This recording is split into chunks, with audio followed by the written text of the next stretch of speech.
வணக்கம் நேயர்களே. நமது கோவில்களை பற்றிய அரிய தகவல்களை அளிக்கும் எங்களது ஆலய துளிகள் யூடியூப் சேனலில் இன்று நாம் காண இருக்கும் கோவில் நத்தம் வாலீஸ்வரர் கோவில். பிரதோஷநாயகர் அம்பிகையை தனது இடக்கரத்தால் அணைத்துக் கொண்டிருக்கும் அபூர்வத் தோற்றம்.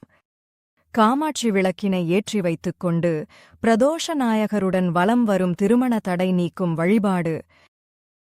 சென்னை கொல்கத்தா நெடுஞ்சாலையில் அமைந்துள்ள பஞ்செட்டி என்ற ஊரிலிருந்து 3 கிலோமீட்டர் தொலைவில் அமைந்துள்ளது நத்தம் வாலீஸ்வரர் கோவில். இறைவியின் திருநாமம் ஆனந்தவல்லி.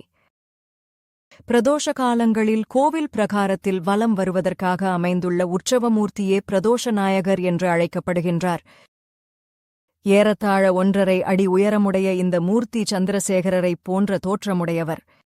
12 கரங்களில் மான் மழுவும் 3 கைகளில் அபய வரத முத்திரையும் தாங்கியவராய் நின்ற நிலையில் விளங்குகின்றார். தலையில் ஜடாமகுடம் விளங்க அதில் வெண்பிறை கங்கை ஊமத்தை மலர் தரித்தவராய் 3 கண்களும் கருத்த கண்டமுடையவராய் எல்லையில்லா மகிழ்ச்சி பொங்கும் முகத்துடன் அமைந்துள்ளார்.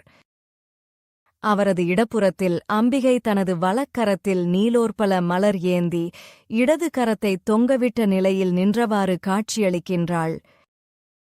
பிரதோஷ தினத்தின் மாலையில் இந்த பிரதோஷ மூர்த்தியை இடப வாகனத்தில் வைத்து அலங்கரித்து கோவிலின் உட்பிரகாரத்தில் வலம் வருகின்றனர்.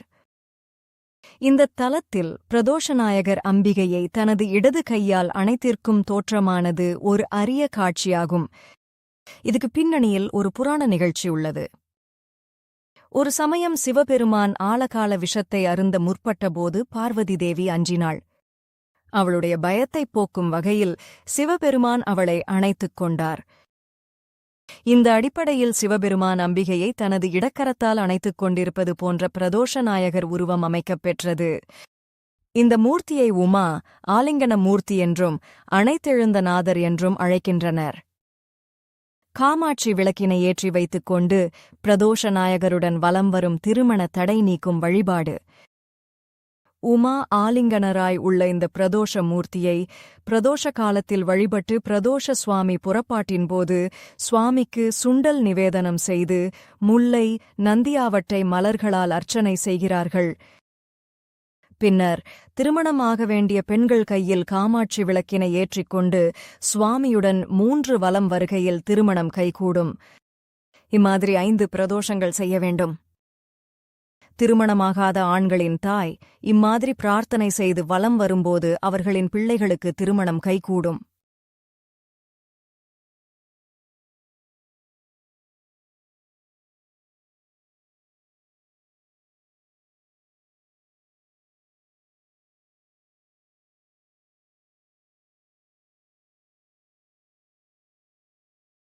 நன்றி. மேலும் இதுபோன்ற கோவில்களைப் பற்றிய அரிய தகவல்களை அறிய எங்களது ஆலயத் துளிகள் யூடியூப் சேனலின் தினசரி பதிவுகளை தவறாமல் பாருங்கள்.